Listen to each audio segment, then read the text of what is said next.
Remember this radio I teased in one of my vlogs? Well, now you finally know what it is. From the front you would have no idea. It used to have a sticker there that would tell you, but that sticker is obviously long gone. Very 60s styling, and in fact, what little information I can find online seems to suggest this was in fact made in the 1960s. I think it was 1965. I'll go ahead and link you to my source in the video description. You can see this is more than your average portable radio, because it supports not just AM as well as FM, but it supports long wave, short wave, and PSB, which I believe stands for Public Service Band, or Public Service Broadcast. And there's your logarithmic scale on the side there. You'll also note, very interestingly, that they are color-coded. Well, the color doesn't really show up that well right now with the unit off, and no dial light turned on. It's got a button for using the dial light, presumably to save battery, because this is primarily a battery-operated radio, although you do have an AC input. There's your tuner control there. There's your band switch. And down there is the volume control, as well as the on-off switch.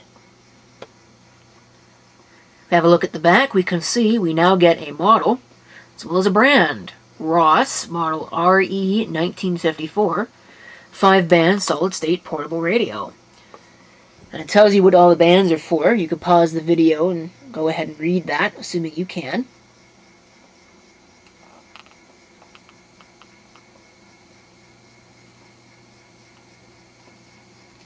Ross Electronics, Chicago, Illinois, USA, made in Japan. Here's your AC input, which looks like it's actually kind of a little messed up, but it is there, as well as an earphone output. I guess that right there is for writing down frequencies. And if we go ahead and have a look further, you'd think that this whole back panel pops up, but it does not. You get these two little flaps here, which flip up to reveal primarily the battery compartment, which takes 4 C-cell batteries. Although I suppose you can probably fake it a little bit and use other kinds of batteries. If you remove 2 screws at the back, we can go ahead and have a look at the circuitry. This is very easy to trace. If you'd like to do so, you certainly can. Although I'm not going to. You probably won't be able to with how I'm going to move the camera all over the place in this video. That said, we have 2 antennas here. There's obviously our DC input there. There's our mode switch. Looks like it's a 5-position potentiometer, which is fairly interesting. There's the volume control down there. And there's your tuning control. There's our internal AM loop stick. And presumably one of these is for FM, the other one is for the other bands. Maybe you get 2 of them for all of it. I'm not real sure, because I don't really know a whole lot about these early transistor radios. It's a 14 transistor design. We'll see if you can find all the transistors. I haven't actually looked. We could certainly use this to help. A little schematic. You can pause the video at any point if you'd like to see any of this.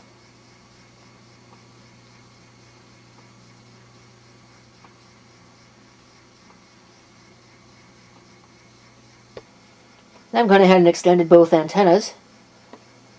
Makes it look like a TV, huh?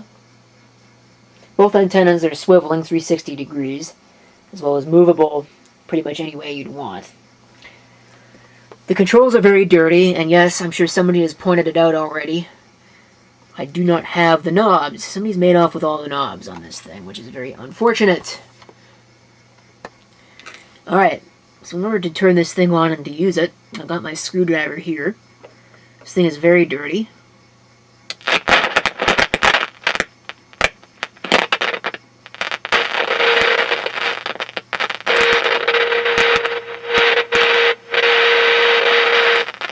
I'm going to try and get this so that the volume is not overbearing.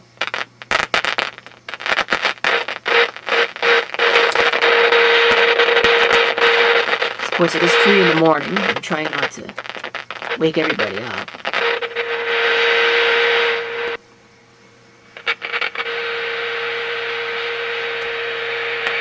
There's your dial light. I think there might actually supposed to be one there that's burnt out. The other one is in great shape.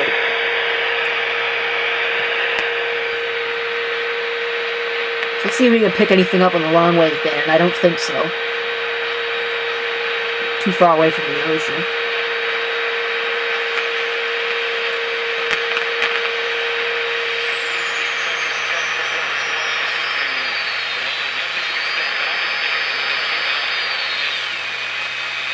I think this is a long wave.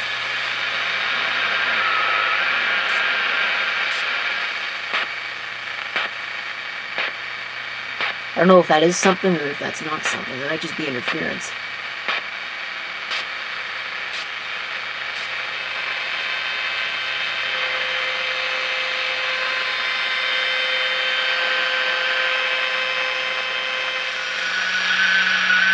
I think that's definitely interference.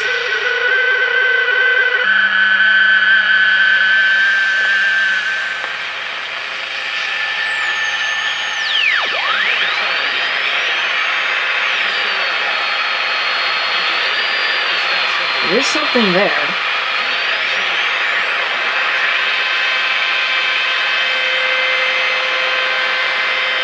Where my antenna is falling over.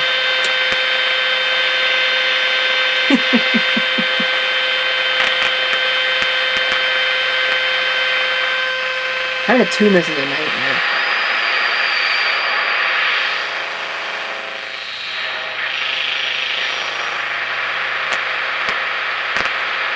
Come on.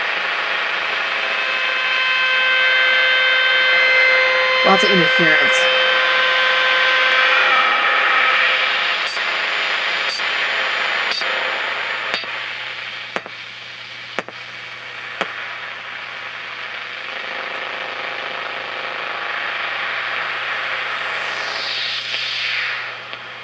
Alright, let me try and shift this over to the AM band. Okay, we're on AM.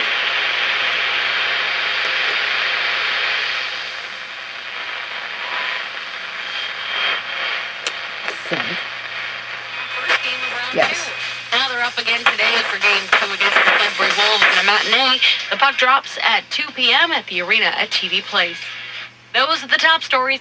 Your next CTV News update comes in.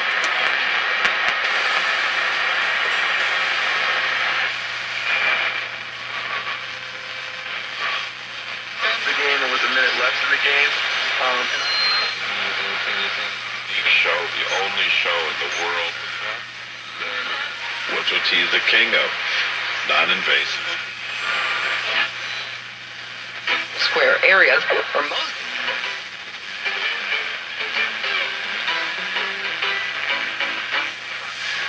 In Connecticut.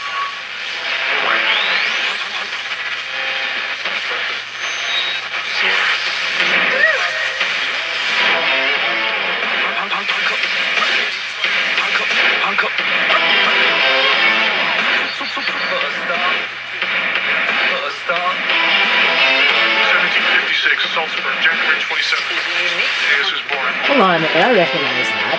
1761. At the age of 5, Amadeus begins composing. Let me just record this and upload it to another channel. He writes his first piano Sure concerto. this. 1782. Wolfgang Amadeus Mozart marries Countess Weber. 1784. Wolfgang Amadeus Mozart becomes a Freemason. 1791. Mozart composes the Magic Flute. On December 5th of that same year, Mozart dies. 1985, Austrian rock singer Falco records Premier Networks presents Coast to Coast AM. Now, here's your guest host, Connie Willis. Thank you for joining us tonight. Connie Willis here. Coast to Coast AM. Amadeus. That was my very first, I did my very first music video to that right there. In fact, that was the very first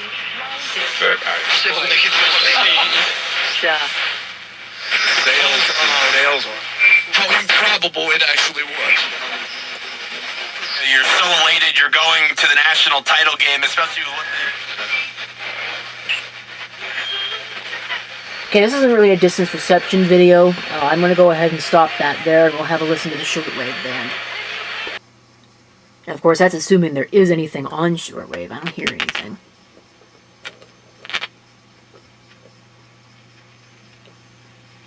I wonder if I lost the receiver. Oh, here we go.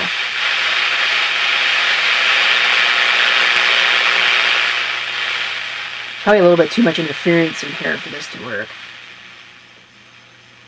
Very deaf, sounds like.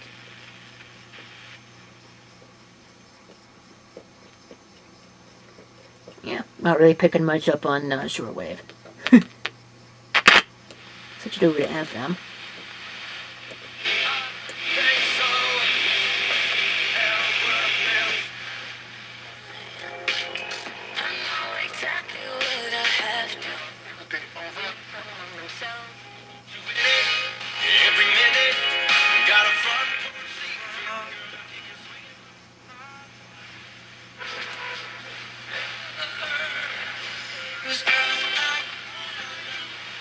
Definitely does not work very well on FM.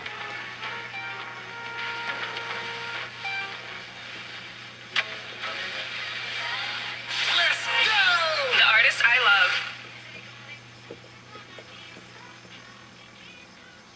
Something's definitely bleeding through.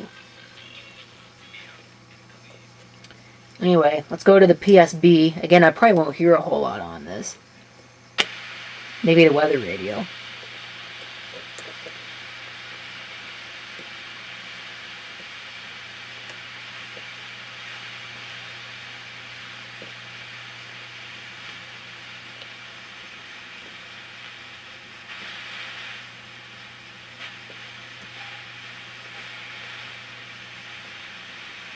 I don't even hear the weather radio. I wonder if it actually works. Well, whatever the case may be, that's pretty much it for your Ross RE-1954 14 transistor AC/DC radio.